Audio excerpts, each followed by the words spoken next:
US में Utah national park को satellite से देखा जाए तो यहाँ ब्लू कलर की कोई अनोखी चीज नजर आ रही है। इस व्यू को थोड़ा और करीब कर लें तो कैनियंस के बीचों बीच एक शानदार नजारा देखने को मिलता है। ब्लू, येलो और ग्रीन कलर के टोटल 23 पॉन्ड्स हैं जो इस जगह की खूबसूरती को बेइंतहा बढ़ा रहे हैं। पर इस वीराने में जहां सारे पहाड़ और चट्टानें ब्राउन कलर की हैं, वहां ये खूबसूरत ब्लू पॉन्ड्स कर क्या रहे हैं? क्या ये नासा का कोई सीक्रेट प्रोजेक्ट है या फिर कोई स्विमिंग पूल? हकीकत में इसका जो असल मकसद है वो इससे कहीं ज्यादा फैसिनेटिंग है। जेम टीवी की वीडियोस में एक बार फिर से खुशामदीद।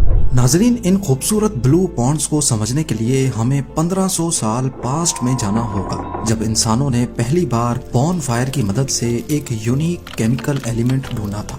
जी हाँ, वही बॉन फायर जो हम सर्दियों में जलाकर खुद को गर्म रखते हैं।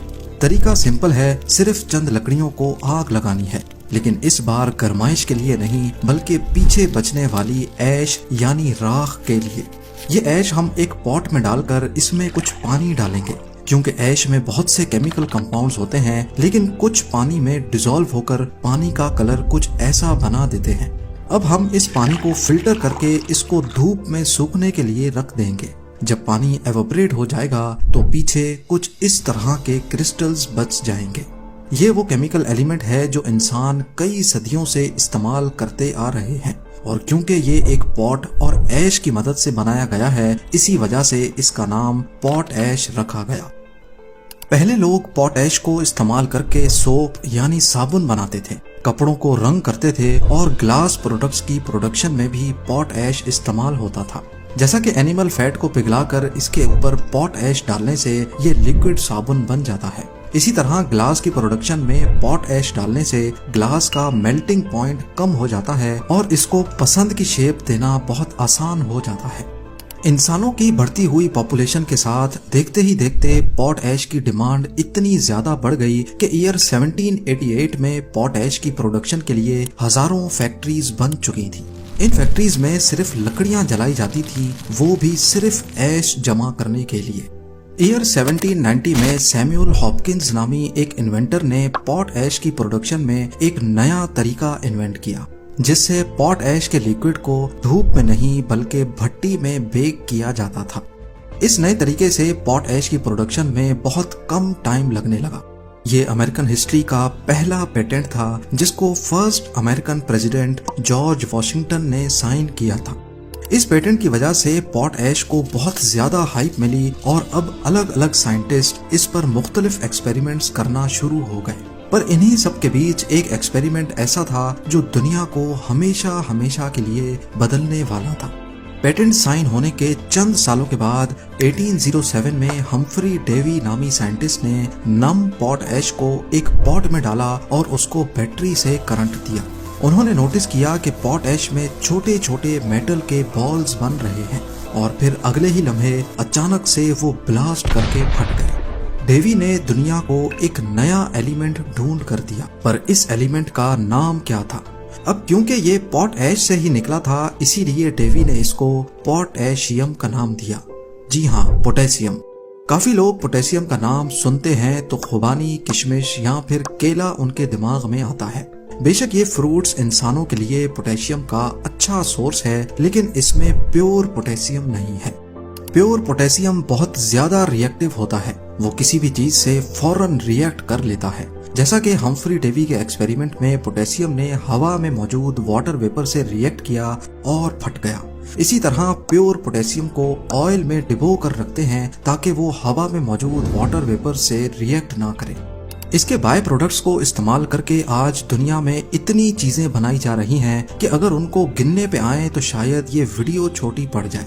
बैटरी से लेकर फर्टिलाइजर्स तक और ग्लास से लेकर गन पाउडर तक पोटेशियम अब दुनिया की मजबूरी बन चुका है। पॉट ऐश में गोबर यानी एनिमल वेस्ट डाला जाए तो पोटेशियम नाइट्रेट बनता है, जो कि गन पाउडर और फायरवर्क्स का मेन इंग्रेडिएंट है। हम्फ्री डेवी की डिस्कवरी के बाद पॉट ऐश या पोटेशियम से तो काफी चीजें बनाई जाने लगी, लेकिन सबसे बड़ा मसला खुद पॉट ऐश की मैन्युफैक्चरिंग का था, क्योंकि डेवी की डिस्कवरी के बाद अगले कई सालों तक इसको लकड़ियां जलाकर ही बनाया जा रहा था। डिमांड के बढ़ने की वजह से बात यहाँ तक पहुँच गई कि यूरोप और यूएस के पूरे जंगलात को काटा जाने लगा और ये चीज एनवायरनमेंट के लिए सबसे बड़ा खतरा बन चुकी थी। फिर 1861 में जाकर जर्मनी ने पॉट ऐश की प्रोडक्शन का एक नया सोर्स ढूंढ निकाला। वो कहीं और नहीं बल्कि एक खास किस्म के पत्थर के अंदर था और ये पत्थर जर्मनी के पास बहुत ज्यादा थे। जर्मनी की ये नई खोज बहुत फायदेमंद साबित हुई। इस तरीके से पॉट ऐश की प्रोडक्शन न सिर्फ सस्ती पड़ती थी बल्कि इससे दरख्तों की भी बचत हो गई। अब उनके पास इतना ज्यादा पॉट ऐश था कि उन्होंने इसको इधर उधर फेंकना शुरू कर दिया, जिससे इसके नए फायदे निकल कर सामने आ गए। पॉट ऐश को जमीन पर फेंकने से ये नोटिस किया गया कि फसल की ग्रोथ बहुत जल्दी हो रही है और वो भी कम पानी देने से। अक्सर फार्मर्स को पानी का बहुत बड़ा मसला रहता था, लेकिन पॉट ऐश डालने से कम पानी में भी फसलें फल फूल जाने लगी। कुछ ही सालों में जर्मनी पॉट ऐश का नंबर 1 एक्सपोर्टर बन गया। 1910 में यानी वर्ल्ड वॉर 1 से सिर्फ 4 साल पहले जब पूरी दुनिया जर्मनी के पॉट ऐश पे डिपेंडेंट हो चुकी थी, जर्मनी ने अपना पहला वार पॉट ऐश की एक्सपोर्ट बंद करके किया। जर्मनी के इस हमले का सबसे ज्यादा नुकसान अमेरिका को हुआ। यही वो वक्त था जब यूएस कांग्रेस ने अमेरिका में ही पॉट ऐश के डोमेस्टिक सोर्सेज ढूंढने के लिए फंड्स एलोकेट किए, जिनमें एक लोकेशन यूटा में मॉब सिटी के करीब थी। पर मसला ये था कि यहाँ पॉट ऐश के पत्थर सरफेस पर नहीं बल्कि जमीन से 3500 फीट नीचे मौजूद थे। पहले तो यूएसए ने यहाँ प्रॉपर माइंस खोदी और 3500 फुट नीचे से पॉट ऐश के पत्थरों को बाहर निकाला जाने लगा। सब कुछ दोबारा से ठीक ठाक चल रहा था, लेकिन फिर 1963 में एक हादसा हुआ जिसने सब कुछ बदल कर रख दिया। पॉट ऐश के लिए खोदी गई माइन के अंदर मीथेन गैस लीक हो गई और ओपन फ्लेम से कांटेक्ट के बाद उसमें आग भड़क उठी। पॉट ऐश की माइन एक जोरदार धमाके से लरस उठी। इस अफसोसनाक हादसे में 18 माइनर्स अपनी जान गंवा बैठे। अगले ही साल एक कैनेडियन माइनिंग कंपनी ने जमीन से पॉट ऐश निकालने का एक नया तरीका डिस्कवर किया। उन्होंने यूटा में ही 3500 फुट नीचे तक एक शाफ्ट खोदी और उसमें प्रेशराइज्ड पानी डाला। पॉट ऐश के डिपॉजिट्स उस पानी में मिक्स हो जाते थे और फिर दूसरी शाफ्ट से वो पानी ऊपर आकर एक पॉन्ड में भरा जाता था।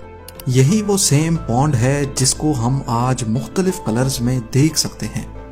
अगर आप ये सोच रहे हैं कि इनका ब्लू कलर इसमें मौजूद पॉट ऐश की वजह से है तो आप गलत हैं।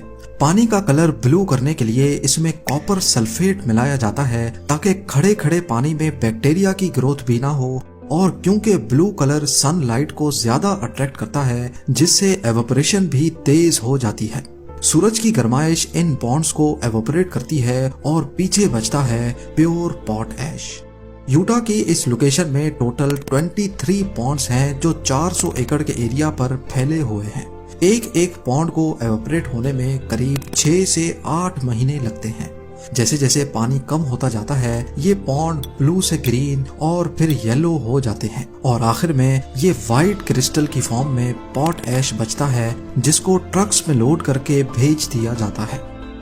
पॉट ऐश को इंसान सदियों से अपने प्रैक्टिकल यूज में लेकर आते रहे हैं और सदियों से ही ये इंसान का मेजर अर्निंग सोर्स भी रहा है। एक एस्टीमेट के मुताबिक मॉब सिटी में जमीन के नीचे करीब 2 बिलियन टन पॉट ऐश मौजूद है। एक टन की कीमत $330 है, यानी सिर्फ ये लोकेशन ही अमेरिका को $660 बिलियन कमा कर दे सकती है। उम्मीद है जेम टीवी की ये वीडियो भी आप लोग भरपूर लाइक और शेयर करेंगे। आप लोगों के प्यार भरे कमेंट्स का बेहद शुक्रिया। मिलते हैं अगली शानदार वीडियो में।